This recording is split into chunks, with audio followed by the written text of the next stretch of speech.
Naturalisasi gagal total? Dulu menertawakan Indonesia, kini jadi karma. Abang-abang yang main kelayakan Piala Dunia, tutorial gol ada di sini ya. Jangan riba. Ampun bang.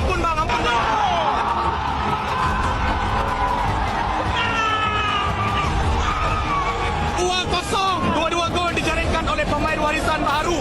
Bang. Oh abang, pemain warisan kami bisa gol bang. Bukan kosong ya, maaf ya.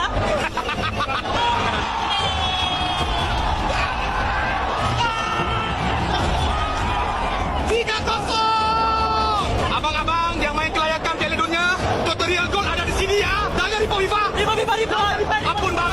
Siapa yang sakit hati jika tim nasional Indonesia ditertawakan oleh negara Malaysia? Mungkin yang pernah merasakan sakit hati kini akan tersenyum saat timnas Malaysia mendapatkan karma. Iya, naturalisasi sejak awal digadang-gadang untuk menyaingi level timnas Indonesia dan sebagai jalan pintas untuk mengangkat prestasi sepak bola nasional. Banyak negara melakukannya, tidak sedikit yang berhasil. Namun, tidak semua eksperimen berakhir manis. Di Malaysia, program naturalisasi justru memunculkan pertanyaan besar. Apakah ini solusi atau malah bumerang yang memukul balik sepak bola mereka sendiri? Beberapa tahun terakhir, Federasi Sepak Bola Malaysia atau FAM terlihat sangat agresif dalam merekrut pemain keturunan dan naturalisasi. Targetnya jelas, mendongkrak kualitas tim nasional secara instan. Bersaing di Asia Tenggara, bahkan menembus level Asia. Namun realita di lapangan berkata lain.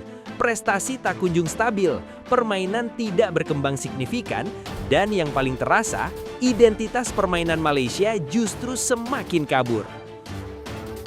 Awalnya, publik Malaysia cukup antusias. Nama-nama pemain naturalisasi diperkenalkan dengan narasi besar.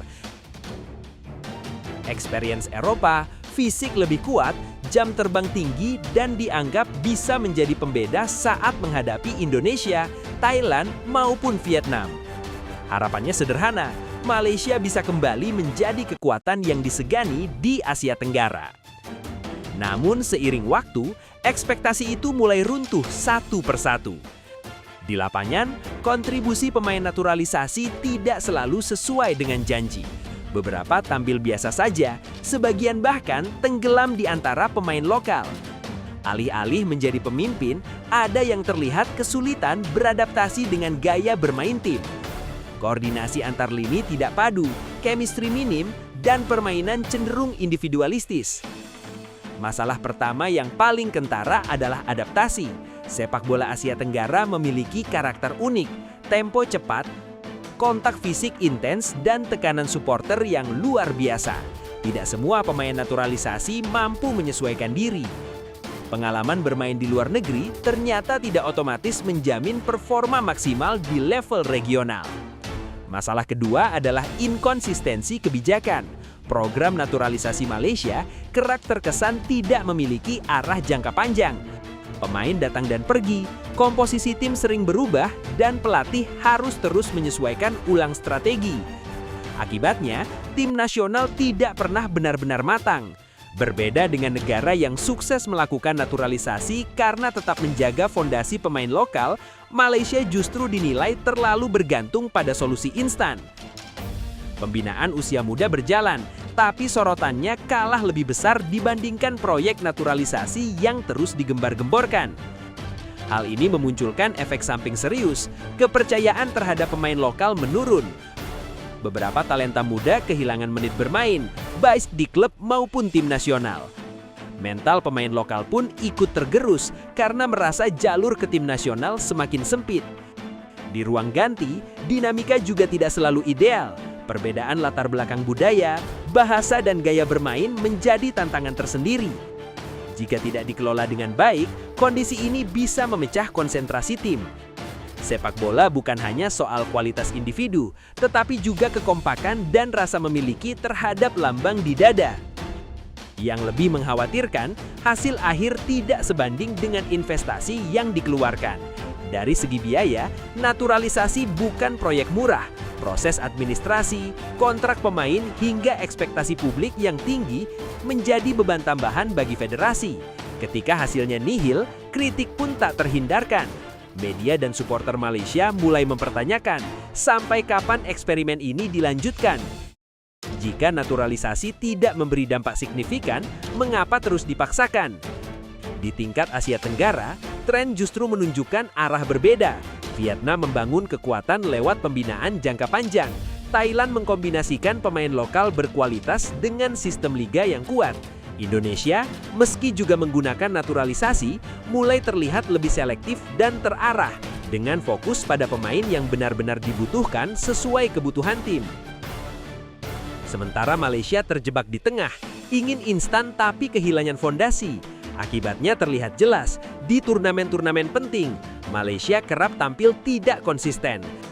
Bisa bermain baik di satu laga, lalu tampil melempem di pertandingan berikutnya. Tidak ada identitas permainan yang kuat, tidak ada ciri khas yang menakutkan lawan. Lebih ironis lagi, naturalisasi yang diharapkan meningkatkan daya saing justru memicu perbandingan yang menyakitkan. Ketika negara lain melesat, Malaysia malah stagnan. Ranking internasional tidak bergerak signifikan. Prestasi regional pun jauh dari target. Supporter mulai jenuh. Kritik di media sosial semakin keras. FAM dianggap gagal belajar dari kesalahan. Setiap kegagalan selalu diikuti janji evaluasi, tetapi pola yang sama terus berulang. Pertanyaan sekarang bukan lagi soal pro atau kontra naturalisasi. Pertanyaannya adalah, apakah Malaysia memiliki visi yang jelas? Naturalisasi seharusnya menjadi pelengkap, bukan fondasi utama. Tanpa sistem pembinaan yang kuat, tanpa liga yang kompetitif, dan tanpa keberanian memberi ruang bagi pemain lokal, naturalisasi hanya akan menjadi tambalan sementara. Jika terus dipaksakan tanpa evaluasi mendalam, eksperimen ini benar-benar bisa menjadi bumerang. Bukan hanya gagal mengangkat prestasi, tetapi juga merusak ekosistem sepak bola nasional secara perlahan. Malaysia sebenarnya memiliki potensi besar, basis supporter kuat, infrastruktur cukup, dan sejarah sepak bola yang tidak bisa diremehkan. Namun semua itu membutuhkan arah yang jelas, kesabaran dan keberanian untuk berbenah dari akar, bukan sekedar mencari jalan pintas. Kini bola ada di tangan FAM. Apakah mereka akan terus mengulang eksperimen yang sama atau berani mengubah haluan demi masa depan sepak bola Malaysia? Satu hal yang pasti, waktu tidak menunggu. Asia Tenggara terus bergerak maju. Jika Malaysia tidak segera berbenah, maka label naturalisasi gagal total bukan lagi sekedar judul kontroversial, tetapi kenyataan pahit yang sulit dibantah.